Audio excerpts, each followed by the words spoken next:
धर्म संसद के दौरान इश्ताल अंगेज तकारीर के मामले में कौमी अक़लियती कमीशन ने उत्तराखंड और मध्य प्रदेश सरकार को नोटिस जारी किया है और जनवरी के पहले हफ्ते में जवाब देने की हिदायत दी है। साथ ही आज दिल्ली में एक कॉन्फ्रेंस के दौरान दिल्ली अक़लियती कमीशन ने मुल्क में मजहबी हम आहंगी को बरकरार रखने की अपील की और फ़िरक़ावारियत और फ़िरक़ावाराना अनासर से लोगों को दूर रहने की सलाह दी है।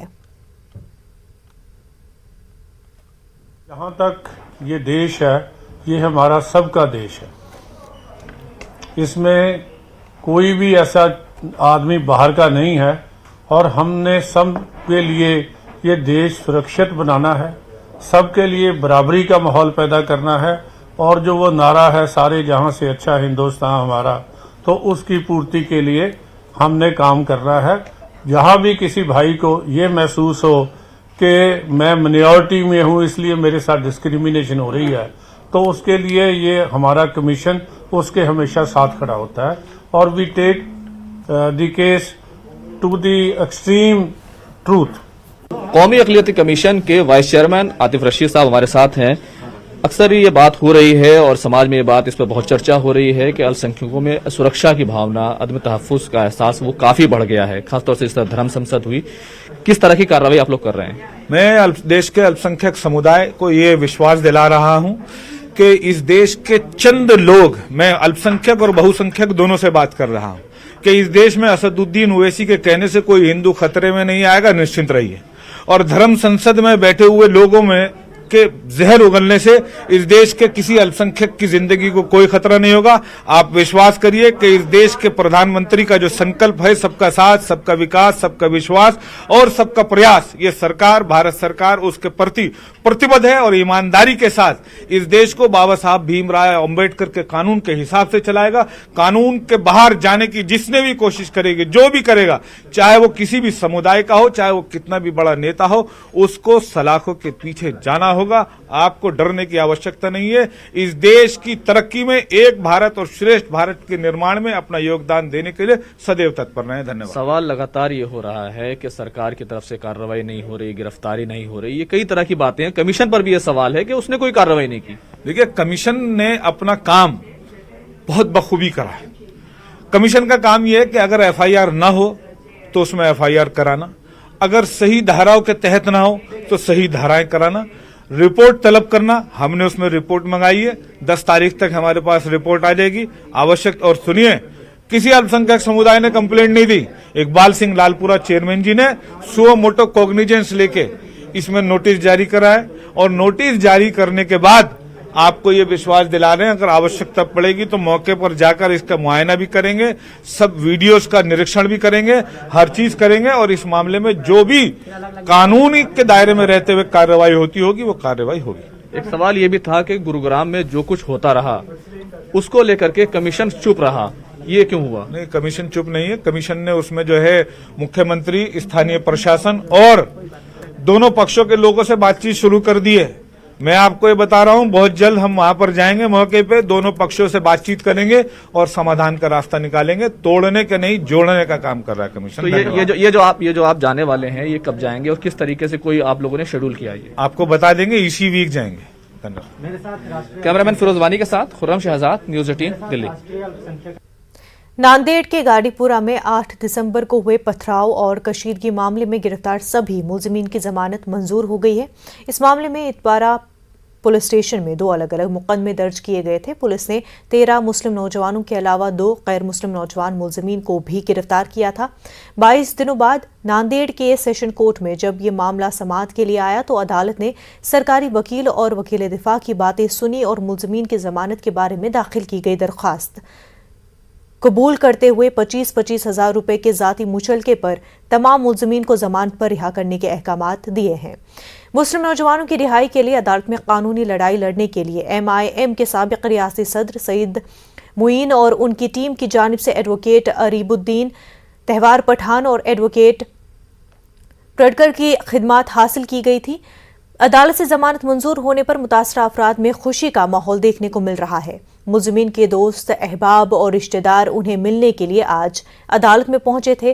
पिछले 22 दिनों से ये लोग कैदोबंद की सोबतें झेल रहे थे। इनकी गिरफ्तारी से रिश्तेदारों में बेचैनी का माहौल था और उनकी रिहाई के लिए बेसब्री के साथ इंतजार किया जा रहा था। आज अदालत की जानिब से जमानत की मंजूरी के बारे में दिए गए फैसले से मुलजमीन को काफी राहत मिली है।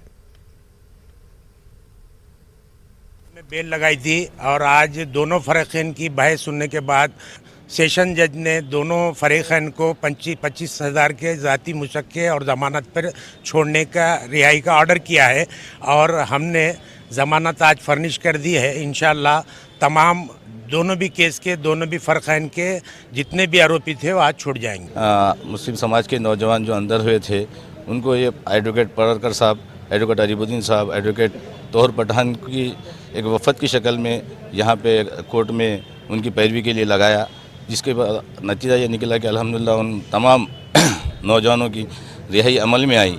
और हम प्रशासन से ये गुजारिश करते हैं कि दूसरे फरीकैन को जो अभी तक नहीं उठाया गया है, जल्द से जल्द उन्हें भी उठाकर न्याय की जो प्रक्रिया है उसको मुकम्मल। शायरों और अदीबों के नाम बदलने के मामला तूल पकड़ता देखा यूपी हायर एजुकेशन कमीशन ने वजाहत की है। कमीशन का दावा है कि उसका वेबसाइट हैक हो गया है। अदीबों के नाम जानबूझकर तब्दील नहीं किए गए हैं। यूपीएचईएससी की सेक्रेटरी वंदना त्रिपाठी ने कहा कि नामों में पाई जाने वाली गलतियों को सुधारा जा रहा है। उन्होंने इस पूरे मामले की जांच करवाने की बात भी कही है।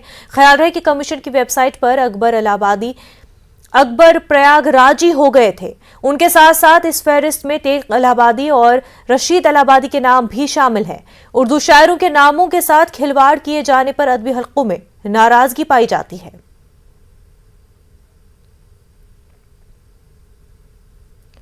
वहीं यूपी हायर कमीशन की वेबसाइट पर अदीबों के नाम तब्दील किए जाने के मामले पर MIM सरबराह असुद्दीन ओवैसी ने ट्वीट किया है।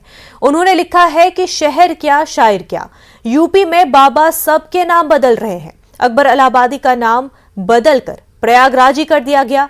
उम्मीद है कि फिराक गोरखपुर की ऐसी तौहीन नहीं होगी। यह अजीब सितम है, अजीब जफा कि यहां न रहे तो कहीं न रहे।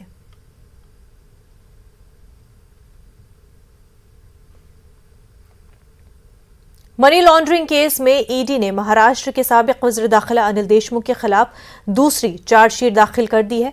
चार्जशीट 7,000 सफ़हात पर मुश्तमिल है। ईडी अनिल देशमुख के साथ उनके बेटे को भी मुल्जिम बनाया है। ईडी की जानिब से इस केस में पहली चार्जशीट अगस्त में दाखिल की गई थी।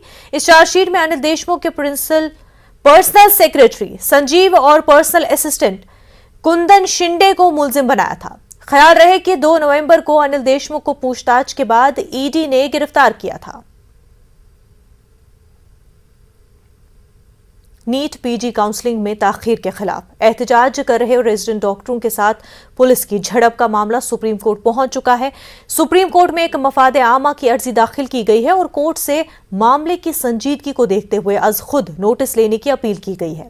साथ ही अर्जी गुजार ने कहा है कि मुल्क में कोरोना और ओमाइक्रॉन के बढ़ते मामले को देखते हुए डॉक्टरों के मुतालबे पर गौर किया जाना चाहिए। साथ ही दिल्ली में डॉक्टरों के खिलाफ गलत सलूक करने वाले पुलिस एहलकारों के खिलाफ कार्रवाई करने की अपील की गई है।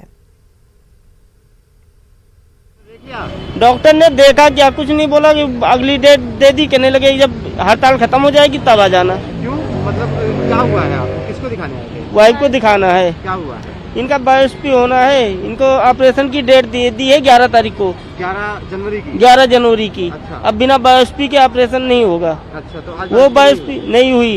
ये कह रहे हैं कि जब मतलब हड़ताल खत्म हो जाएगी उसके बाद में आना। अच्छा, तो फिर आपकी तो ऑपरेशन भी आगे बढ़ जाएगा। अब बढ़ेगा ही बढ़ेगा, इसी में दौड़ते रहेंगे हम। फैजाबाद से आए हुए हैं। अच्छा। हम 2 दिन से आए हुए हैं। हाँ। और 3 बजे से नंबर लगाते हैं। अब वो बोले कि कल नहीं परसों आना आप। जी, तो 2 दिन से आप लगातार आते हैं और फिर नंबर ही नहीं आता और चले जाते हैं। अच्छा, 1 महीना का दवा दिया था, हमको मालूम नहीं था कि बंद होने वाला है। चाहे ऐसे चल रहा है तो हम सोचे 9 बजे तक जाएंगे तो काम हो जाएगा। बच्चा भी बीमार है, छोड़ के आई हूँ। मेरे बेटे को किडनी में परेशानी है, जिसकी वजह से कई टेस्ट लिखा है उन्होंने, तो उसमें आंखों का टेस्ट था। तो आज आंख का टेस्ट करवाना था, लेकिन डॉक्टर ही नहीं बैठे, उन्होंने कहा हड़ताल पे गए हुए हैं। अच्छा। नीट पीजी काउंसलिंग कर रहे तमाम डॉक्टरों के प्रदर्शन का मामला देश की सबसे बड़ी अदालत सुप्रीम कोर्ट पहुंच गया है। सुप्रीम कोर्ट में एक जनहित याचिका दाखिल करके ये मांग की गई है कि तमाम जो डॉक्टर फिलहाल प्रदर्शन कर रहे हैं उन तमाम डॉक्टरों के मामले को सुप्रीम कोर्ट स्वतः संज्ञान ले और साथ ही साथ स्वास्थ्य मंत्रालय और केंद्र सरकार को सुप्रीम कोर्ट ये निर्देश दे कि तमाम छात्रों की मांग को लेकर सरकार तुरंत उचित कदम उठाए। याचिकाकर्ता विनीत जिंदल ने सुप्रीम कोर्ट में यह भी मांग की है कि तमाम जो डॉक्टर्स हैं उनके इस हड़ताल को लेकर कहीं ना कहीं सरकार को गंभीर कदम उठाने की आवश्यकता है, क्योंकि पूरे देश भर में ओमिक्रॉन का संक्रमण तेजी से फैल रहा है। ऐसे में तमाम जो डॉक्टर सड़कों पर हैं उनके प्रदर्शन को लेकर सरकार को उचित कदम उठाने की आवश्यकता है। याचिकाकर्ता ने सुप्रीम कोर्ट से यह भी मांग की है कि दिल्ली पुलिस के द्वारा हाल ही में जिन डॉक्टरों पर मारपीट किया गया है या जिन डॉक्टरों के साथ अभद्रता की गई है उन तमाम पुलिसकर्मियों को लेकर ठोस कदम उठाएं। साथ ही साथ सुप्रीम कोर्ट में अर्जी दाखिल करके याचिकाकर्ता ने यह भी मांग की है कि नीट पीजी की काउंसलिंग को लेकर सरकार एक कमेटी बनाए और ये कमेटी जल्द से जल्द तमाम डॉक्टरों के इस पूरे विवाद को सुलझाने को लेकर उचित कदम उठाए, ताकि तमाम जो डॉक्टर हड़ताल पर हैं वो वापस अस्पताल में जाएं और जो तमाम लोग परेशान हो रहे हैं इलाज के लिए उनको इलाज जल्द से जल्द मिले। कैमरामैन जगदीश गौतम के साथ सुशील पांडे, न्यूज 18 दिल्ली। ये वही डॉक्टर्स हैं जिन पर कुछ दिन पहले फूल बरसाए गए थे, लेकिन आज ये डॉक्टर्स हड़ताल करने पर मजबूर हैं। हड़ताल करने के लिए इस समय हम खड़े हैं सफदरजंग में, जहां 1 महीने से ज्यादा का समय हो गया और डॉक्टर्स अपनी मांगों को लेकर हड़ताल कर रहे हैं।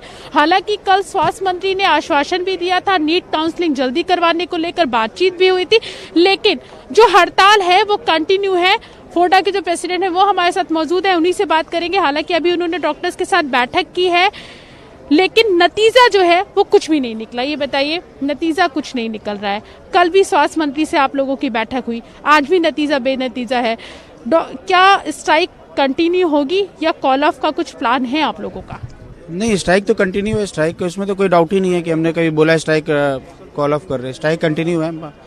और बाकी क्योंकि अभी कोविड के चैलेंजेस आ गए, क्योंकि केसेस बढ़ रहे हैं। अभी यही आए थे सर लोग बता के गए कि येलो अलर्ट हो चुका है दिल्ली के अंदर, तो सोशल गैदरिंग अलाउड नहीं है।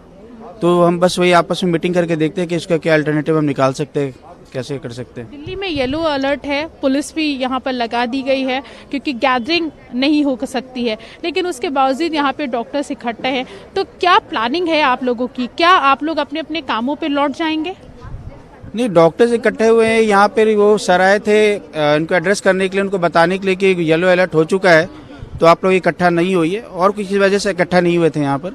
और बाकी आगे का जो कोर्स ऑफ एक्शन है वो हम अपनी मीटिंग में डिसाइड करेंगे। अभी कुछ जो अस्पतालों के डॉक्टर्स हैं उन्होंने जो स्ट्राइक है उसको कॉल ऑफ कर दिया है कुछ समय के लिए, जिसमें एम्स भी मौजूद है। तो क्या माना जाए कि डॉक्टर्स में कोऑर्डिनेशन नहीं हो पा रहा है? नहीं, आपकी ये पता नहीं, इन्फॉर्मेशन आप लोग के पास गलत है। मुझे आप ये बताइए कि एम्स स्ट्राइक पे था कब? एम्स कल आया था ना आप लोगों के साथ? नहीं, आपके पास फिर इन्फॉर्मेशन गलत है। एम्स तो स्ट्राइक स्टार्ट ही नहीं किया है अभी तक। जो स्ट्राइक स्टार्ट ही नहीं हुआ है उसको कॉल ऑफ कैसे करवा रहे हो? अच्छा, ये बताइए कि ओमिक्रॉन के जो केसेस हैं वो लगातार बढ़ते जा रहे हैं। सबसे बड़ी जो जिम्मेदारी होती है वो डॉक्टर्स की होती है। ऐसे में स्ट्राइक करना, ऐसे में हड़ताल पे जाना, कहाँ तक आप सही मानते हैं? नहीं, हमारे जो डिमांड है काफ़ी जेन्युइन है। और हमने जो अपना जो प्रोटेस्ट स्टार्ट किया था केसेस बढ़ने से काफ़ी पहले ही किया था। ये 13वां दिन है हमारे स्ट्राइक का। और हमारी जो डिमांड है कि नीट पीजी काउंसलिंग कराने के लिए जल्द से जल्द, वो हमारा बहुत जेन्युइन डिमांड है और उसके लिए हम करते रहेंगे स्ट्राइक। अच्छा, तो सुना आपने यहाँ पर डॉक्टर्स जो हैं वो हड़ताल पर हैं, ये पुलिस ने यहाँ पे है, उनसे भी पूछ लेते हैं। सर, ये बताइए, येलो अलर्ट हो चुका है, डॉक्टर्स यहाँ पे इकट्ठे, आगे की क्या है? आप लोग क्या इनको हटाएंगे? किस तरीके से क्या प्लानिंग किया? मैंने डॉक्टर्स से अभी रिक्वेस्ट की है, अभी उन्हें सभी को समझाया है कि दिल्ली में कोविड केसेस काफ़ी बढ़ रहे हैं और येलो अलर्ट लग चुका है। आप लोग सोशल डिस्टेंसिंग मेंटेन करें, डीडीएमए की जो गाइडलाइंस आई हैं उन्हें फॉलो करें और इस तरह की सोशल गैदरिंग अलाउड नहीं है, किसी भी तरह की गैदरिंग अलाउड नहीं है। हुई आप लोगों की डॉक्टर्स से, डॉक्टर्स क्या कह रहे हैं कि वो इस बातों को मानेंगे? कर रहे हैं। मुझे उम्मीद है कि डॉक्टर्स हमारी बात को मानेंगे। वो अच्छे पढ़े लिखे लोग हैं, कानून को समझते हैं। डीडीए की गाइडलाइंस उन्हीं के बताए हुए उसमें बनती हैं, सिस्टम के आधार पर। वही जज करते हैं कि कि क्या होना चाहिए या नहीं होना चाहिए। इस स्ट्राइक को कॉल ऑफ नहीं करते हैं तो अगला कदम आप लोगों का क्या होगा? अगर ये शांतिपूर्वक कर रहे हैं, कोविड के प्रोटोकॉल्स को फॉलो करेंगे तो एक्शन नहीं है। वैसे इस समय गैदरिंग अलाउड नहीं है और हमें लीगल एक्शन लेना पड़ेगा इनके खिलाफ। सुना आपने, यहाँ पे पुलिस का भी साफ कहना है कि दिल्ली में येलो अलर्ट हो चुका है, तो अगर ये डॉक्टर्स जो है कोविड के प्रोटोकॉल के साथ अगर ये हड़ताल को कंटिन्यू रखते हैं तो कोई दिक्कत की बात नहीं है, लेकिन अगर डॉक्टर्स एक जगह इकट्ठे होते हैं, काफी गैदरिंग होती है, तो हमारे पास इनके खिलाफ एक्शन लेने के सिवा और कोई चारा नहीं बचेगा। कैमरा पर्सन गौरव गिरी के साथ प्रीति श्रीवास्तव, न्यूज़ 18 दिल्ली। वक्त हो गया एक छोटे से ब्रेक का, जल्द होंगे हाजिर। सीएम योगी ने यूपी के फर्रुखाबाद में अवामी जलसे से खिताब किया और कांग्रेस को निशाना बनाया। सीएम योगी ने कहा कि मालेगांव और इस जैसे मामले में कांग्रेस ने जानबूझकर आरएसएस और दीगर लोगों को निशाना बनाया और झूठे मुकदमों में घसीटा। उन्होंने कहा कि कांग्रेस को मुल्क के अवाम से माफी मांगनी चाहिए। इसने इस देश के अंदर सर्वाधिक समय तक शासन किया, लेकिन शासन किस रूप में कर रही थी? आज आपने कांग्रेस का आपने महाराष्ट्र एटीएस का एक बयान देखा होगा। उस समय कैसे भारतीय जनता पार्टी के कार्यकर्ताओं को, नेताओं को, राष्ट्रीय स्वयंसेवक संघ के नेताओं को, हिंदू नेताओं को कैसे लोग झूठे मुकदमों में फंसाने का कार्य कर रहे थे।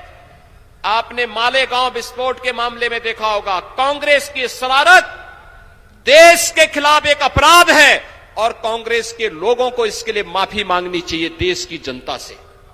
आतंकवादियों को प्रेरित और पोषित करने वाली ये कांग्रेस देश के साथ कैसे खिलवाड़ कर रही है, ये किसी से छुपा हुआ नहीं है। पहले जब सत्ता में थे तब उन आतंकियों को प्रेरित और प्रोत्साहित करते थे और हिंदू संगठनों पर झूठे मुकदमे दर्ज करते थे, और आज जब सत्ता के बाहर हैं तो हर उस कार्य का विरोध करते हैं जो कार्य जनता के हित के लिए हो। पुलिस ने श्रीनगर में अपनी पार्टी के एहतजाजी मार्च को नाकाम बना दिया। पार्टी सदर अल्ताफ बुखारी की क़यादत में हदबंदी कमीशन की सिफारिशात और दीगर मामलों पर शकील बाग श्रीनगर से एहतजाजी मार्च शुरू किया और वो लाल चौक की जानिब जाने की कोशिश कर रहे थे, ताहम पुलिस ने उन्हें आगे बढ़ने ही नहीं दिया। एहतजाजियों ने नारे बुलंद किए और कहा कि हुकूमत गैर आईनी तरीका इख्तियार कर रही है। अल्ताफ बुखारी ने मीडिया से बात करते हुए कहा कि हदबंदी कमीशन की सिफारिशात और जो मसाइल से समझौता हुकूमत की एतमाद शिकनी है। अल्ताफ बुखारी ने हैदरपुरा एनकाउंटर पर पुलिस रिपोर्ट को भी मुस्तरद कर दिया। इसलिए आज हमें बड़ा अफसोस हुआ, क्यों हमें लगता था कि शायद जो हिंदुस्तान की सरकार कहती है कि यहाँ हम एक नई सियासत, एक सच की सियासत, आपको पता है हम लोगों ने गालियाँ खाई सच बोलने के लिए, हमने खाली सच बोला। आज भी हम सच बोलते हैं कि देखिए दिल्ली में जो भी लोग हैं उनको हम बताते हैं कि जम्मू कश्मीर के लोगों को वर्गलाया नहीं जा सकता, जम्मू कश्मीर के लोगों को दबाया नहीं जा सकता। अगर यहाँ लोगों ने चुप्पी साधी है वो इसलिए साधी है क्योंकि शायद लोग समझते हैं कि हमारे बच्चे अब बहुत मारे गए उन गुनाहों के लिए जो उन्होंने कभी नहीं किए थे। लेकिन अगर ऐसा ही राज होगा, रोज रोज नौजवान बच्चों को, छोटे बच्चों को मारा जा रहा है, रोज गिरफ्तार किया जा रहा है, लोग नौकरियों से निकाला जा रहा है, क्या यही है? Is this what new India is? If this is, या क्या यही है कि हमें कहते हैं अब तुम्हें सब हकूक हैं जम्मू कश्मीर के लोगों को जो कॉन्स्टिट्यूशन में किसी और रियासत के लोगों, क्या यही हकूक हैं? क्या यही सच है? अफसोस वज़ीर आज़म साहब आप इतने बड़े लीडर हैं, होम मिनिस्टर साहब आप इतने बड़े लीडर हैं, लेकिन खुदा के लिए इस कौम को बचाइए। जम्मू कश्मीर एक वो रियासत थी जो 200 साल पुराना रियासत थी, आपने हमें उस रियासत की आइडेंटिटी को ख़त्म किया। चलो वो भी हम सब कहते थे चलो यहाँ डेमोक्रेसी से लोगों को दूर रखा गया और उन लोगों को यहाँ लाया गया है जिनको लोगों के एहसासात से कोई ताल्लुक ही नहीं। कोरोना वबा के दौरान बाहमी इमदाद और इन्हिसार का जज्बा मुस्तहकम हुआ है। मुल्क इस वबा से मुत्तहिद होकर मुकाबला कर रहा है। टीकाकारी के ऐलान के बाद हम बेहतर ताउन करें जिससे हम कोरोना को मात देने की जानिब कदम बढ़ा सके। नेटवर्क 18 इस मुहिम में हर कदम पर आपके साथ रहेगा। जब तक सभी महफूज नहीं होते तब तक कोई भी महफूज नहीं होगा। इसी सोच की बुनियाद पर हमारी मुहिम संजीवनी का मकसद यकीनी बनाना है कि वैक्सीन पाना सभी हिंदुस्तानियों का हक है।